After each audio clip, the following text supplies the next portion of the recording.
YTN 라디오 이동희 뉴스 정면승부 3부 시작하겠습니다. 주간 야구 브리핑 시간입니다. 조진성 캐스터 나왔습니다. 어서 오십시오. 안녕하십니까? 예, 우리가 지난주에 류현진 선수 다음 주에 10승을 또 도전한다. 그런데 투수들의 무덤이라고 불리는 곳에서 던지기 때문에 걱정된다 이랬는데 예. 걱정이 현실이 되어버렸네요. 예, 그렇습니다. 이번에는 무너졌네요. 류현진 선수가. 예. 29일 콜로라도전인데요. 말씀하신 것처럼 투수들의 무덤 쿠어스필드에서 선발 등판을 했는데 예. 4이닝 동안 홈런 3개 포함해서 7실점, 9피안타, 홈런 3개를 포함한 겁니다. 그렇게 패전 투수가 됐는데요. 시즌 첫 대량 실점을 하면서 패배를 했습니다. 예. 근데 이번에도요. 지난주에 말씀드렸던 것처럼 천적 아레나도에게 당했는데요. 예.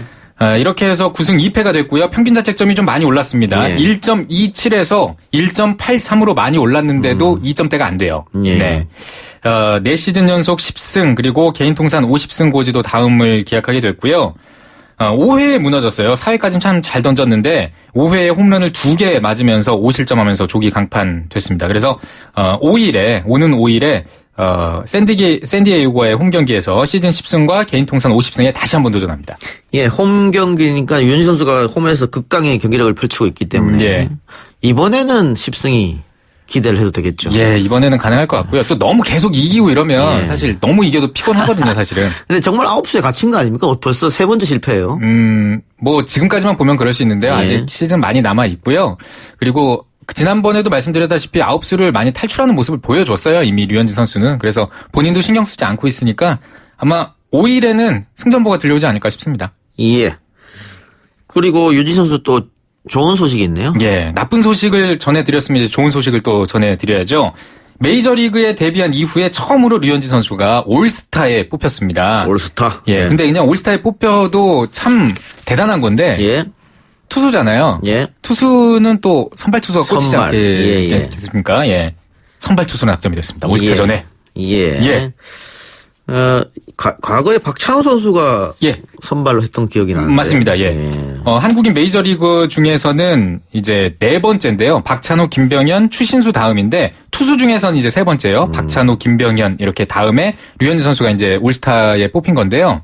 근데 박찬호, 김병현 선수는 둘 다 올스타전 선발 투수까지 낙점되진 않았어요. 그렇습니다. 예, 요건 이제 최초의 기록이고, 그리고 이 코리안 메이저리거들 중에 투수들은 올스타전에서 재미를 좀 못 본 편이에요.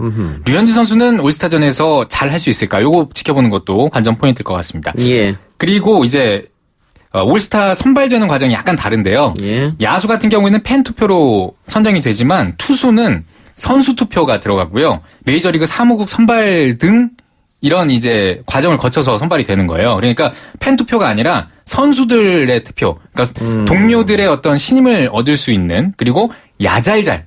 야구는 잘하는 사람이 잘한다라고 하는데 야구를 잘 아는 이 선수들이 직접 뽑은 그런 올스타라는 점에서 더 의미가 깊지 않나 이런 생각이 듭니다. 알겠습니다. 기대해 봅시다. 예. 자, 메이저리그가 축구의 나라 유럽에서 열렸다고요? 예.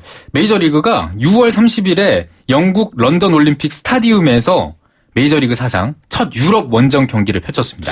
근데 아무 축구 경기장일 텐데 어떻게 야구를 합니까? 예. 그러니까 이제 이 경기장을 야구 경기장화해서 이제 한 거죠. 아, 개조를 한 거예요? 예. 뉴욕 양키스와 보스턴 렉사스의 경기라고 하는데 네. 난타전이 벌어졌다고요? 예, 그렇습니다. 무려 장단 37안타를 주고받는 그런 난타전 끝에 양키즈가 이겼는데요. 홈런은 총 6번이 나왔어요. 과연 유럽인들이 원래 야구는 이런 스포츠인가 이렇게 느낄 수도 있을 것 같아요. 유럽 사람들의 반응은 어땠습니까? 좀 반반인 것 같아요. 총 59,659명의 관중이 입장을 해서 많은 관심을 끌었는데 경기 후반부가 되니까 많은 팬들이 좀 경기장을 떠나는 모습을 보여줬습니다. 왠지 축구와 비교해서 긴 경기 시간이 지루해서 그럴 수도 있고 아니면 야구라는 스포츠가 영국 사람들에게는 좀 낯설어서 그럴 수도 있고 그런 것 같습니다. 아직까지는 좀 문화적인 충격인 것 같아요. 예. KBO 리그로 넘어가 봅시다. 기록의 사나이가 있다고요? 네, 바로 두산의 정진호 선수가 그 주인공입니다. 27일 삼성전에서 인사이드 더 파크 홈런을 기록을 했는데 인사이드 더 파크 홈런이라 그러면은 잘 못 알아들으시는 분들이 많을 거예요. 이게 정식 명칭인데 원래 이렇게 얘기하면 좀 많이 알아들으실 겁니다. 그라운드 홈런. 예. 그라운드 홈런의 정식 명칭이 인사이드 더 파크 홈런인데 옛날에 런닝 홈런이라고도 그랬어요.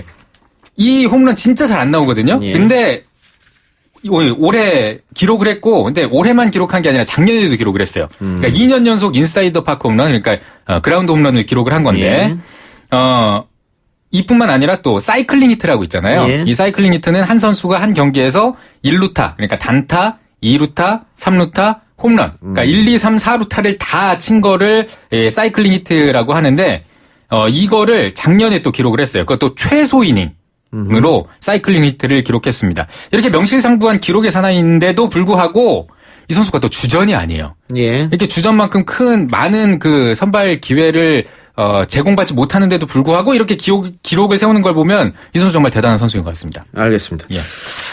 김진우 선수가 은퇴를 결심했습니까? 예, 맞습니다. 기아의 풍우나 김진우 선수가 은퇴를 했는데요. 2002년부터 2017년까지 쭉 기아에서 뛰었던 김진우 선수가 지난 시즌이 끝나고 기아에서 방출이 됐고 호주 리그 질롱 코리아를 거쳐서 멕시칸 리그를 거쳐서 KBO 리그에 복귀를 타진을 했습니다. 그래서 롯데에서 테스트를 받았는데 거기서 불합격을 했고 은퇴를 선언을 했습니다. 풍우나 김진우 선수가 은퇴를 했네요. 예. 자, 오늘 경기 한번 살펴봅시다. 예. 광주에서는 NC와 기아의 경기, 잠실에서는 하나와 LG, 문학은 롯데와 SK, 네. 또 수원은 삼성과 KT의 경기가 있고요. 예. 고척에서는 두산과 키움의 경기인데 한 두 경기 정도 관심 있는 경기 소개해 주시죠. 예, 그럴 줄 알고 두 경기만 뽑아왔습니다. 이 방송이 많이 늘었군요. 짱구아닙니다. 예. 방송 늘어야죠. 네. 삼성과 KT의 경기를 들고 왔는데요. 왜 그러냐면 치열한 6, 7위 간의 대결이기 때문입니다. 양 팀이 현재 한 게임 차인데요. KT가 현재 6위 그리고 삼성이 현재 7위인데 5위 NC와도 차이가 별로 없습니다. KT는 3게임 차, 삼성은 4게임 차이기 때문에 오늘 경기를 어떻게 하느냐에 따라서 이번 3연전 어떻게 하느냐에 따라서 5위 싸움, 5위까지 와일드카드 결정전이 주어지기 때문에 가을 야구로 할 수 있거든요. 5위 싸움 할 수 있느냐 없느냐 이게 또 중요할 것 같고요. 그리고 두산과 키움의 경기도 중요합니다. 예? 치열한 2, 3위 싸움이거든요.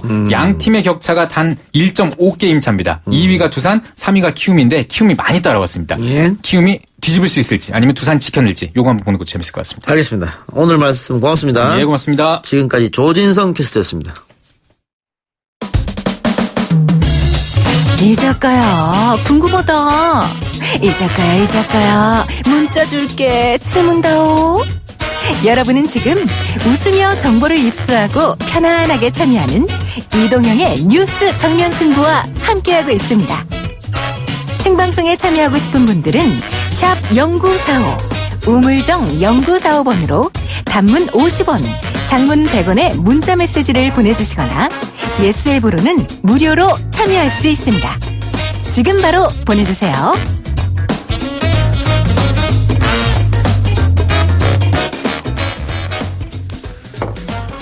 군대에서 가혹행위 사건이 또 불거졌습니다. 이번엔 입대 동기 병사들 간에 벌어진 가혹행위인데요. 일 처리를 제대로 하지 못한다면서 대소변을 입에 넣게 하는 등 지속적으로 동기 병사를 학대한 혐의로 육군 일병이 군 검찰에 구속됐습니다. 군 인권센터 임태훈 소장 연결해서 이번 사건에 대해서 이야기 나눠보겠습니다. 소장님. 네, 안녕하십니까. 예. 소장님하고 연결하거나 스튜디오에 모시면 꼭 안 좋은 이야기를 해야 돼가지고. 네, 그렇습니다. 좋은 얘기가, 저도 좀 좋은 얘기로 방송을 했으면 좋겠습니다. 그렇네요. 예. 자, 이번 사건에 대해서 설명 좀 부탁드리겠습니다. 예, 일병 3명이 동기 일병에게 부대 생활을 잘못한다는 이유로, 수십 회 걸쳐서, 얼굴과 가슴 이런 데를 폭행했고요. 예. 언론에 알려지진 않았지만 저희가 파악한 바에 따르면 형기도 그 폭행을 한 걸로 저희는 파악을 하고 있습니다. 예. 그리고 대소변을 먹으라고 이제 강요한 것도 있고요. 또 이제 신고하면은 뭐 어떻게 하겠다는 협박도 있고 또 스마트폰을 이제 부셔가지고 재물손괴 혐의도 있습니다. 예. 4월 초부터 6월 중순까지 이러한 일들이 부대와 외박을 나간 숙박시설에서 각각 일어난 것으로 저희는 파악하고 있습니다. 예. 보통 그 선임이 후임 병사를 괴롭히고 가혹행위하고 폭행하고 이런 경우가 많이 있는데 동기들끼리 이런 경우는 잘 없는 것 같은데요. 예, 뭐 동기 간에도 사실은 이제 윤일병 사망 사건 이후에 병영이나 혁신 일환으로 동기 생활관을 지정해서 선임으로부터 괴롭힘을 좀 방지 차원에서 이것을 만들기도 했는데요. 예. 엄밀히 따지면은 일병 3명이 모든 동기는 아니고요. 예. 저희가 파악해보니까는 1명은 동기고 2명은 이제 계급만 같은데 본인보다 조금 더 일찍 들어온 선임인 걸로 알고 있습니다. 예. 그래서 일단 동기 생활관의 폐해가 그대로 드러났다고 저희는 보고 있고요. 사실은 생활관이 동기간에 사용한다 하더라도 화장실이나 샤워 공간, 세탁장, 기타 등등은 선임들하고 같이 쓸 수밖에 없고 또 선임들이 동기 생활관에 들어오지 말라는 뭐 법도 없기 때문에 사실은 괴롭히려고 마음을 먹으면 언제라도 괴롭힐 수 있는 상황에 직면해 있는 건 사실이죠. 예. 계급이 같지만은 먼저 들어온 사람이 있기 때문에 어쨌든 이건 선임병도 가담한 거다 이렇게 볼 수 있겠네요. 네, 저희는 그렇게 파악하고 있습니다. 예. 아까 소장님 4월에서 6월까지 폭행이 있었다 이렇게 말씀하셨는데 그 전에는 그럼 없었습니까? 예, 뭐 그전에는 저희가 파악한 바로는 없고요. 예. 4월 초에 이제 그 부대 생활을 잘못한다는 이유로 처음에는 이제 뺨을 수십 회 때렸고요. 그 이제 점점 폭행이 가감해지는 거죠. 뺨을 때렸는데 그 다음에는 발로 성기를 수에 걷어차거나 또는 볼펜으로 허벅지를 막 찔러서 상해를 일으키는 것으로 범죄의 유형이 사실상 처음에 뺨 한 대 때렸을 때 이걸 신고를 해서 이 사람들의 영내 폭행을 금지시켰어야 되는데 이제 한 대 치기 시작하니까는 폭행의 정도가 점점 강도가 세지는 거죠. 그러니까 뭐 가정폭력도 마찬가지지 않습니까? 처음에 이제 한 대부터 시작해서 뭐 나중에 칼까지 들고 물건으로 이제 때리거나 이런 경우로 발전하는 경우들도 이제 폭행의 대부분의 발전 유형이죠. 그리고 외박 나가서 모텔에서 뭐 자신의 말을 잘 못 알아듣는다고 팔굽혀펴기를 막 오해를 시키고 그 소변을 보게 한 다음에 그 소변을 먹여가지고 입에 머금고 했다든가 또는 부대로 다시 돌아와서 화장실에서 대변을 먹도록 강요했다든가 이런 것들이 이제 점점 범죄 유형이 대담해지는 상황까지 발생하는 것이죠. 간부들은 전혀 눈치를 못 챘습니까? 간부들은 눈치를 못 챘고요. 피해자가 중대장에게 신고를 하면서 이 사건이 6월 13일 정도에 이제 보고가 됐습니다. 그래서 13일날 이제 인지하고 이제 그 아마 헌병대에 신고해서 헌병이 이제 체포영장과 구속영장 각각 청구해서 1명은 구속이 됐고 2명은 불구속 상태로 지금 수사 중인 걸로 저희는 파악하고 있습니다. 일 처리를 잘못한다, 뭐 빠릿빠릿하게 움직이지 않는다, 뭐 이런 이유로 폭행한 거예요, 그러면? 네, 그렇습니다. 그렇게 봐야 되고요.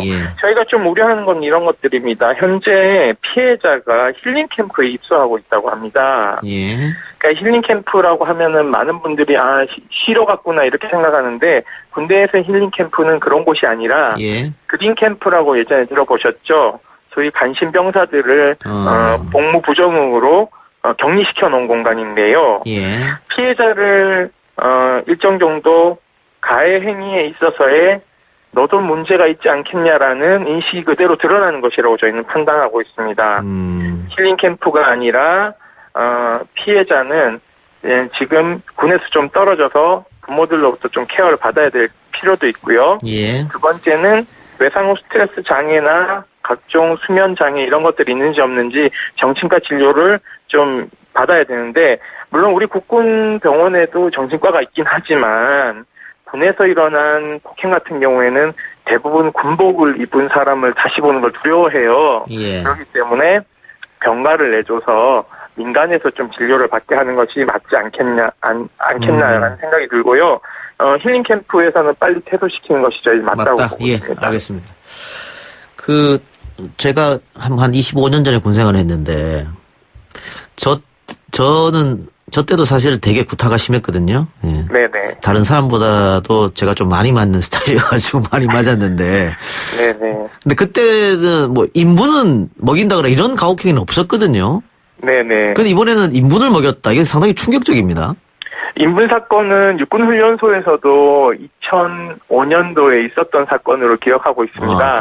화장실 청소를 잘못했다라는 이유로 훈련병에게 인분을 이제 강제로 먹이게 한 그러한 장교가 있어서 네, 엄청난 공분을 샀죠. 예. 그 이후에 많은 시스템을 바꾸려는 노력들은 있었으나 군이라는 곳이 60만이 이제 생활하는 공간이고 그중에 40만이 병사지 않습니까? 예.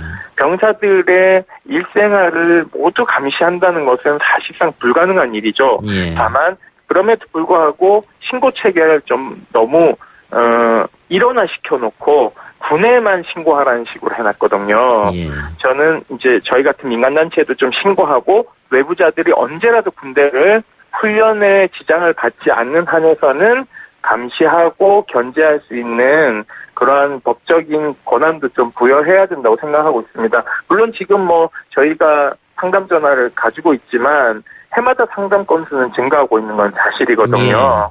예. 또 노력하고 있는 국방부 입장에서는 저희가 이렇게 얘기하면 굉장히 억울해하는데요. 물론 자살자도 떨어지고 있고 구타 가혹행위도 퍼센테이지가 점점 낮아지고 있긴 하지만 그럼에도 불구하고 발생하면 대형 사건이 발생할 개연성이 높기 때문에 외부 감시를 등한시하는 이런 문화는 좀 없애야 되지 않겠냐라는 생각을 가지고 있습니다. 예. 그러니까 특히 이제 부모님들이 금이야 오기야 키워서 국가에 맡긴 건데 뭐 1년 반 2년 이렇게요. 네네. 최소한 다치거나 목숨을 잃거나 이런 가혹행위 이 정도는 못하게 일어나면 안 되게 국가가 막아줘야 되는 거죠, 그거는. 네, 국가도 막아줘야 되지만 부모님들이나 당사자들도 관심 많이 가져야 되는 게요. 저희가 이제 매주 월요일 날 육군훈련소 입대가 있어서 저희가 캠페인을 나가서 합니다. 예. 매주 월요일 날. 근데 요즘 부모님들 반응이 이래요. 여자 휴대폰도 있으니까는 뭐 요즘 그런 거 없지 않아요? 이런 식으로 이제 캠페인을 하면 저희 이제 그 상담자들한테 그렇게 하고 지나간대요. 그래서 저희 같은 경우에는 상담이 작년만 해도 1,200건이 넘었는데 올해 벌써 통계를 내봐도 작년 건수보다 200건 더 이상 늘어나고 있거든요.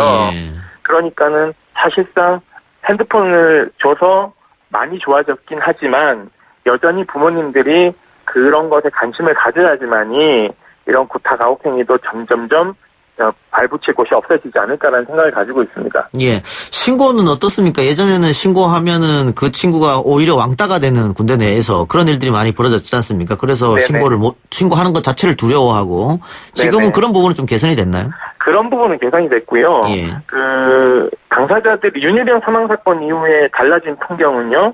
그 윤일병 사망 사건 이전에는 부모님들이 전화가 많이 왔었는데요. 예. 윤일병 사망 사건 이후에는 당사자 전화 비율이 80% 이상을 차지하고 있습니다. 굉장히 이제 신고하는 데 있어서는 겁을 먹지 않고 있고 본인의 권리 의식이 굉장히 신장해서 예. 신고나 상담 건수는 늘어나고 있는 반면에 이제 군 수뇌부의 인권 의식은 우리 병사들의 인권 의식을 아직까지 따라잡지 못하고 있다라는 것이 현실이라고 보시면 됩니다. 알겠습니다. 예, 수사님 오늘 말씀 여기까지 듣겠습니다. 네, 감사합니다. 예, 지금까지 군인권센터 임태훈 소장이었습니다.